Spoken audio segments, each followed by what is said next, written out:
Hello friends, very welcome to you all. आज मैं class 12th के लिए एमसीक्यू लेके आया हूँ।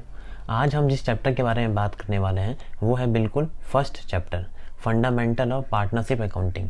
इस चैप्टर से रिलेटेड बहुत सारे एमसीक्यू हैं जो मैं आपके लिए लेके आया हूँ। वो सब एमसीक्यू का आंसर और उसकी एक्सप्लेनेशन मैं आपको आज दूंगा इस वीडियो के अंदर। साथ ही साथ मैं आपको बताना चाहता हूँ ये सारे एमसीक्यू अपलोड हैं मेरे टेलीग्राम के चैनल पे, तो आप उसे भी जाके ज्वाइन कर सकते हैं।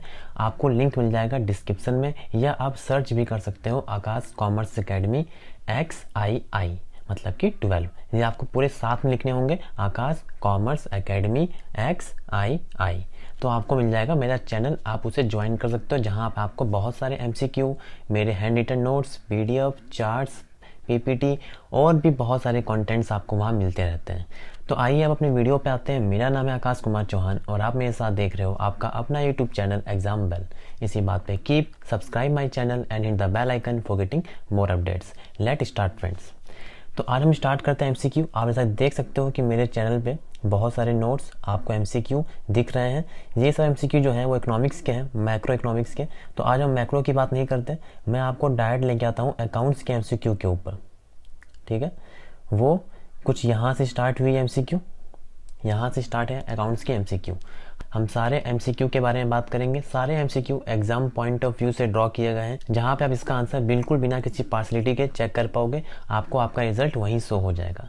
फिलहाल मैं आपको दिखाता हूँ कि कैसे कैसे एमसीक्यू मैंने यहाँ अपलोड कर रखे हैं और उनका आंसर क्या होगा और उनकी एक्सप्लेनेशन क्या होगी।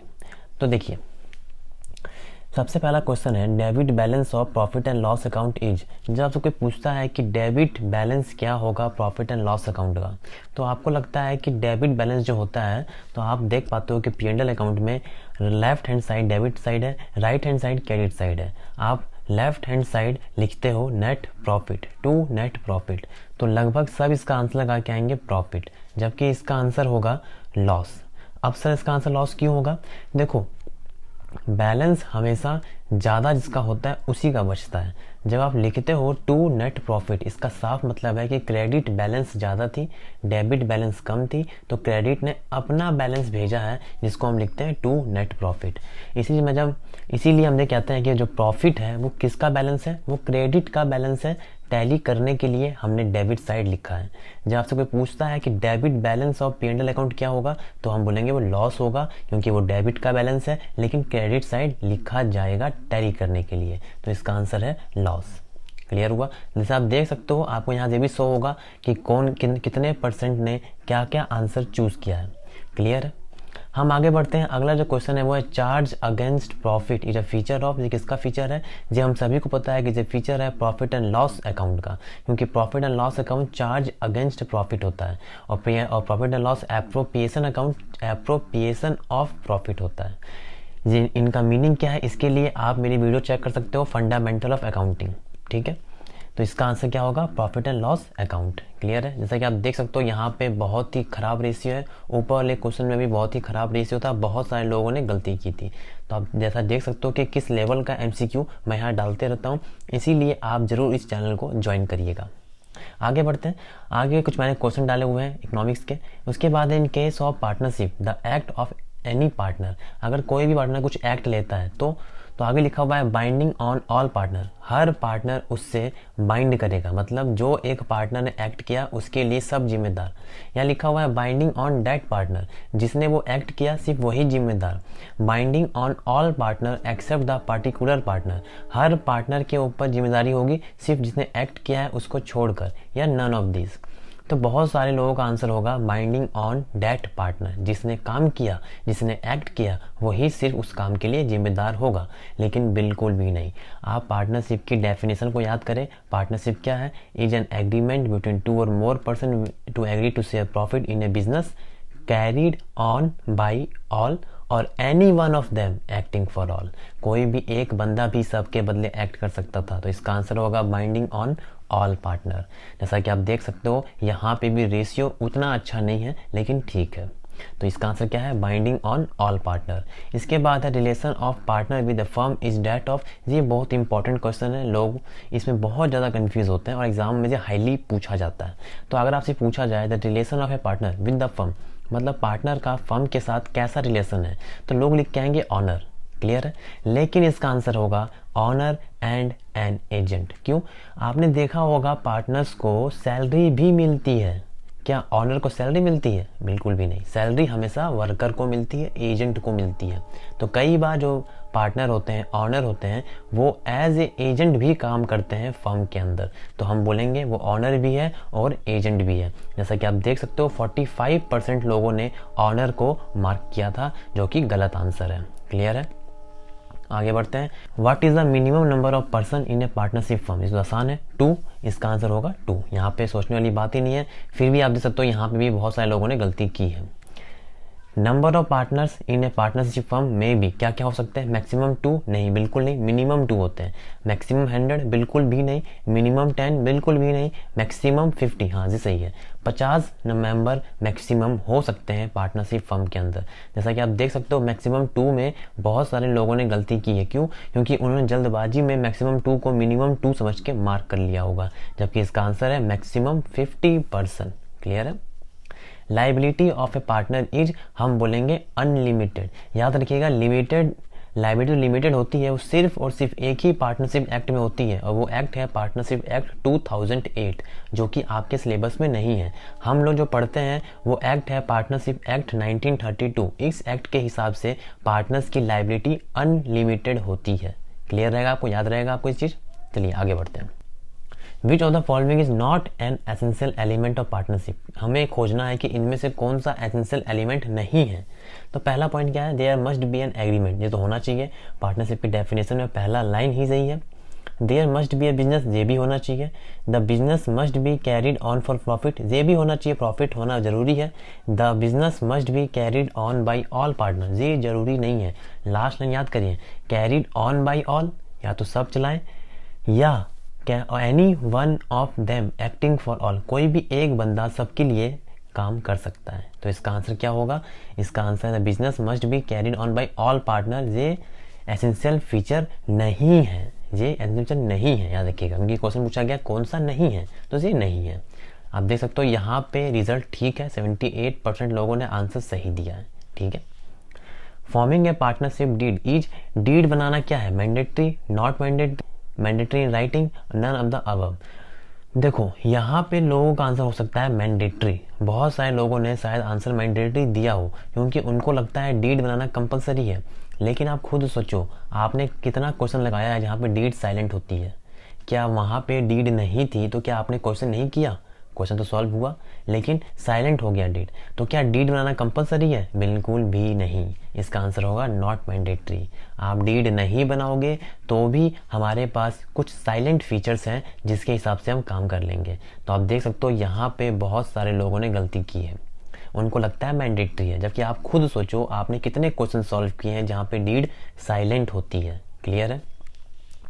विच When is the partnership act enforced? Partnership act enforced कब होता है? When there is no partnership deed, when there is a partnership deed but there are difference of opinion between partners, when capital contribution by partner vary, when partner salary and interest on capital not incorporated in the partnership deed। इसका सीधा साधा answer है कि अगर आपने deed बनाया है, agreement बनाया है, तो एग्रीमेंट के हिसाब से बात होगी। एग्रीमेंट नहीं है तो हमने आपको साइलेंट फीचर्स दिए हैं। किसने दिए हैं? पार्टनरशिप एक्ट ने दिए हैं। तो वही पूछा जा रहा है पार्टनरशिप एक्ट कब लागू होता है? जब आप एग्रीमेंट बनाते नहीं हो, मतलब कि डीड बनाते नहीं हो। इसका सीधा आंसर है when there is no partnership deed. आप डीड नहीं बनाओगे तो हम पार्टनरशिप एक्ट के हिसाब से काम करेंगे। सैलरी नहीं देंगे, कमीशन नहीं देंगे, no interest on capital, no interest on drawing, सिर्फ 6% पर एनम के हिसाब से इंटरेस्ट ऑन लोन और प्रॉफिट शेयर इक्वली होता है। तो ये कब होता है? जब डीड नहीं होती है। डीड है तो डीड के हिसाब से काम चलेगी। ठीक है। A and B are partner in a partnership firm without any agreement. A devotes more time for the firm as compared to B. ठीक है, A ने ज़्यादा काम किया B से। A will get following commission in addition to profit in the firm profit. वो चाहता है कि उसको एडिशन प्रॉफिट मिले, तो कितना मिलेगा? पहली बात तो उसको नहीं मिलेगा। क्यों नहीं मिलेगा? क्या यहाँ पे डीड के बारे में जिक्र हुई? जिक्र नहीं हुई। जिक्र नहीं हुई है तो आपने डीड बनाया नहीं। आपको डीड बनाना चाहिए था। डीड बनती जो कहता हम करते हैं। डीड नहीं बनी है तो डीड साइलेंट है। डीड साइलेंट है तो आपको एक्स्ट्रा कुछ भी नहीं मिलने वाला। हम बोलेंगे none of the above. Clear है? कुछ आपको 6% नहीं मिलने वाला। 6% सिर्फ और सिर्फ मिलता है इंटरेस्ट ऑन लोन अगर डीड साइलेंट होती है तो, नहीं तो डीड के हिसाब से ही सारा काम होने वाला था। उसके बाद in absence of agreement partners not entitled to, partners को क्या नहीं मिलता, सैलरी नहीं मिलेगी, कमीशन नहीं मिलेगा, इक्वल शेयर इन प्रॉफिट मिलता है तो ऊपर के दो नहीं मिलते हैं। आप डी का आंसर देखो, बोथ ए एंड बी, इसका आंसर है बोथ ए एंड बी। बिल्कुल आसान जवाब था, पता नहीं लोगों ने क्यों लगाया है इक्वल शेयर इन प्रॉफिट। आप देख सकते हो यहाँ पे भी लोग कंफ्यूज हो रहे हैं। उसके बाद बात करते हैं on 1 June 2018 a partner introduce in the firm additional capital 50,000 in absence of partnership deed. तो कितना इंटरेस्ट मिलेगा, देखो डीड साइलेंट है, नो इंटरेस्ट ऑन कैपिटल, सीधी बात, इसका आंसर है 0। आगे आपको कुछ सोचना ही नहीं था, लोगों ने फिर भी यहाँ गलती की, लेकिन रेशियो थोड़ा ठीक है यहाँ पे। On 1st January 2019, a partners advance a loan 1 lakh to the firm in absence of agreement. Interest on loan on 31st March 2019 कितना होगा, तो आप देख सकते हो कि 1 लाख रुपए लोन दिया गया, लोन पे 6% के हिसाब से इंटरेस्ट निकलेगा तो आएगा 6,000 रुपये पर एनम। लेकिन ये जो लोन है दिया गया है जनवरी में, तो जनवरी फरवरी मार्च 3 महीने का आपको इंटरेस्ट निकालना है, तो 6,000 का आधा हो गया 3,000 और 3 का आधा हो गया 1,500, तो 1,500 रुपीज़ 3 मंथ की इंटरेस्ट है, तो इसका आंसर है 1,500। देख सकते हो यहाँ पे कितने लोगों ने गलती की है, बहुत ही खराब रेशियो यहाँ पे आया निकल के आंसर का। उसके बाद आप देख सकते हो which the following item are recorded in the profit and loss appropriation account of a partnership firm. कौन सा इसमें रिकॉर्ड होता है P&L एप्रोप्रिएशन के अंदर, इंटरेस्ट ऑन कैपिटल होता है, सैलरी ऑफ ए पार्टनर ये भी होती है, ट्रांसफर टू रिजर्व ये भी होती है, इसका आंसर है ऑल द अबव। ठीक है, जिसे हम ऑल द अबव को टिक करेंगे। इसके बाद है is rent paid to a partner is appropriation of profit. अगर हम रेंट पेड करते हैं तो पार्टनर को, तो क्या वो एप्रोप्रिएशन ऑफ प्रॉफिट है, तो बिल्कुल भी नहीं, ये चार्ज अगेंस्ट प्रॉफिट, तो बोलेंगे it is not appropriation of profit, ये बिल्कुल भी एप्रोप्रिएशन ऑफ प्रॉफिट नहीं है, ये चार्ज अगेंस्ट प्रॉफिट है। ठीक है, क्योंकि वही चीज़ एप्रोप्रिएशन ऑफ प्रॉफिट होती है जो आपको P&L एप्रोप्रिएशन के अंदर दिखती है, और P&L एप्रोप्रिएशन के अंदर क्या क्या दिखता है आपको, interest on capital, salary, commission, partner salary, partners commission और टू रिजर्व। उसके बाद आपको यहाँ दिखता है बाय इंटरेस्ट ऑन ड्राइंग, इसके अलावा कुछ भी नहीं होता, इसके अलावा कुछ भी नहीं है फिर एप्रोप्रिएशन ऑफ प्रॉफिट। इसके बाद है net profit of a firm is 49,500, manager entitled to commission 10% on profit before charging his commission. देखो बिफोर कमीशन और आफ्टर कमीशन में क्या दिक्कत है, क्या कंफ्यूजन है, इसमें आपको अगर बहुत सारा डाउट है तो आप मेरी वीडियो को कंसिडर कर सकते हो, मैंने लिंक दे दिया डिस्क्रिप्शन में। फिलहाल इसका आंसर आएगा सीधा 10% ऑफ 49,500, मतलब कि 4950, इसका आंसर है 4950। क्लियर है। इसके बाद क्वेश्चन है कि net profit of a firm is 79,800, manager entitled to a commission 5% on profit after charging his commission. देखो जो आफ्टर चार्जिंग लिखा हुआ है, इसका आंसर आएगा 79,800 मल्टीप्लाई 5 डिवाइडेड बाई 105। आप जब इसे कैलकुलेट करोगे तो आपका आंसर होगा 3,800। क्लियर है, इसका आंसर है 3,800। ABC are partner the ratio 5:3:2 before B salary 70,000 firm profit is 97,000। ठीक है, how much in total B receive from the firm, तो बी को टोटल कितना मिलेगा, देखो लिखा हुआ है बिफोर, लिखा हुआ है 97,000 सैलरी प्रॉफिट है बिफोर चार्जिंग सैलरी, तो हमने सैलरी चार्ज कर ली, माइनस कर दिया 17,000। अब आपके पास बचा प्रॉफिट, रिमेनिंग प्रॉफिट वो है 80,000। 80,000 को डिस्ट्रीब्यूट करेंगे हम 5:3:2 में, 5 3 8 8 2 10, डिवाइड करेंगे इसे हम 10 से। 8,000 है और हमको निकालनी है बी को कितना मिला पैसा, तो बी का शेयर है 3, 8 मल्टीप्लाई बाई 3, 24,000 से प्रॉफिट मिलेगी। लोग 24 इसका आंसर लगा के आ जाएंगे, लेकिन गलत है। क्यों, क्योंकि बी को साथ ही साथ सैलरी भी तो मिली है 17,000, तो इसका आंसर होगा 41। 24,000 प्लस 17,000 इक्वल टू 41,000, हम 41,000 पे इसका आंसर लगा के आने वाले हैं। ठीक है, which of the following statement is true, fixed capital account will always have a credit balance. ये सही है, इसमें कोई दिक्कत वाली बात नहीं है। करंट अकाउंट हैज़ पॉजिटिव और नेगेटिव बैलेंस, ये भी सही है, करंट अकाउंट का पॉजिटिव और नेगेटिव बैलेंस दोनों होता है। Fluctuating capital account have positive और नेगेटिव बैलेंस, ये भी सही है, हम बोलेंगे ऑल द अबव, सारे के सारे स्टेटमेंट सही थे। आगे बढ़ते हैं, which account are open when capital are fluctuating. Capital अगर फ्लक्चुएट कर रहा है तो हम कौन सा अकाउंट खोलेंगे, ओनली कैपिटल अकाउंट। क्लियर है। उसके बाद है balance of a partners current account are, बोल रहा है कि balance of partners current account क्या हो सकता है, तो हम बोलेंगे डेबिट बैलेंस और क्रेडिट बैलेंस दोनों ही हो सकता है, इसमें कोई दिक्कत वाली बात नहीं है। When item are recorded on the credit side of a partners current account, कौन कौन से आइटम पार्टनर्स करेंट अकाउंट के क्रेडिट साइड रिकॉर्ड होते हैं, तो हम बोलेंगे इंटरेस्ट ऑन कैपिटल रिकॉर्ड होता है, सैलरी टू ऑफ पार्टनर ये भी रिकॉर्ड होती है, salary of profit of partner ये भी रिकॉर्ड होती है। हम बोलेंगे ऑल द अबव, सारे के सारे चीज़ रिकॉर्ड होते हैं पार्टनर्स कैपिटल करंट अकाउंट के क्रेडिट साइड। ये देख सकते हो इतने सारे एमसीक्यू थे अकाउंटेंसी के ऊपर, ऐसे ही एमसीक्यू आपको मिल जाएंगे इकोनॉमिक्स के ऊपर भी। तो इसीलिए आप इस चैनल को ज्वाइन कर लें। आप कैसे ज्वाइन करेंगे, आप कैसे ज्वाइन करोगे, आपको लिखना पड़ेगा सिर्फ स्मॉल लेटर में AKASH आकाश कॉमर्स अकेडमी ACADEMY। इसके बाद आप लिखोगे XII।